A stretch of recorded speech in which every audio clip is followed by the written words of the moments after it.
So how do you do intermittent fasting and fasting? So as I mentioned before, there's the typical, what we call 16 to 8 intermittent fasting. And usually I like to start people off if they've never done fasting before. So this is if you've never done fasting before, to really look at that when you're doing fasting, to start off with eating in an 8-hour window frame. When you eat in an 8-hour window frame, it's pretty doable for people.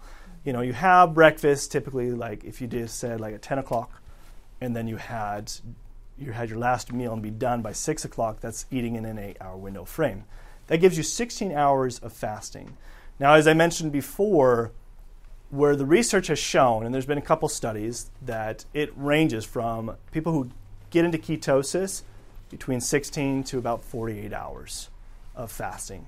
It all depends because we have to remember how much glycogen storage you have to begin with. Now, if you were somebody, for example, decided, okay, I'm going to eat really good, maybe even do some people could do like a cleanse, like a juice cleanse, or just eat whole foods, like just a better diet where you also, or even just cutting down on your carb intake.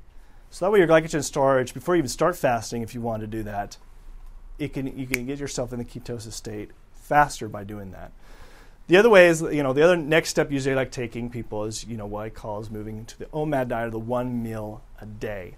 And you do this typically 2 or 3 times out of the week. And you typically do that 2 or 3 times out of the week. And then, and you're only eating within within about a 2-hour or 1 hour span, how much you want to limit it to. And then bumping it up, after you've done that for a while, then you bump it up to, doing a 24-hour to 36-hour water fast. Now, some people, they do it pretty frequently, and then they get themselves ready to do like a week-long fast, getting ready to do a prolonged fast. I've seen people do up to a month long of just water fasting. It's doable. The body can handle that because you think about how much fat storage we have, the percent of fat storage that you have, and you could really, the body, when it switches over to the fat storage, it has enough reserves to do that.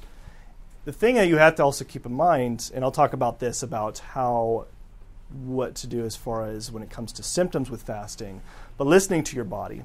So when you're first doing fasting for the first time, and I stress this a lot, and on my YouTube channel I talk about fasting a lot, so if you ever want to go on the YouTube channel, want to learn more about fasting, my whole YouTube channel is designated to fasting and all different types of fasting. But by listening to your body, you'll know. You'll get an overwhelming feeling of hunger. Now, it's okay to break it. And I'll talk about here in a minute of like how to break a fast properly. But if you get, lightheaded, headaches, things like that, it's okay to break it. And then by the time you do it again, you might be able to go longer. So, it's not a race. It's a marathon. It's not a short distance race. Yeah. How much time would you say is between each one of those bullets? Is this meant to be done one step at a time? So that's a good question. Everybody's different. And when we're working with people, and we're working with not just a weight loss program for them, but other conditions that they might be coming in for, as well as if their ultimate goal is weight loss, is to really look at where's their baseline as far as all their body chemistry, how well can they push themselves. So one thing is also looking at electrolytes.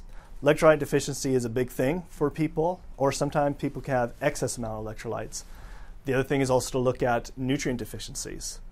So making sure we get a good baseline of what type of metabolism you have, knowing how far we need to space that, it really all depends. But ultimately, for a lot of people who are really healthy, they can, do intermittent fasting for like a week or two, then move on to the OMAD, and then eventually get into, doing the 24 to 36 hour fasts. And then of course, doing the, intermittently doing water fast 2 or 3 times a week. Then eventually you can, prepare to do a prolonged fast where you decide to do a 7-day, fast, or even 14-day water fast. If you get to that extent, you need to have somebody monitoring you. You need to have a physician monitoring if you're going to decide to do a prolonged fast, because there can be some complications if you aren't having somebody check up on you.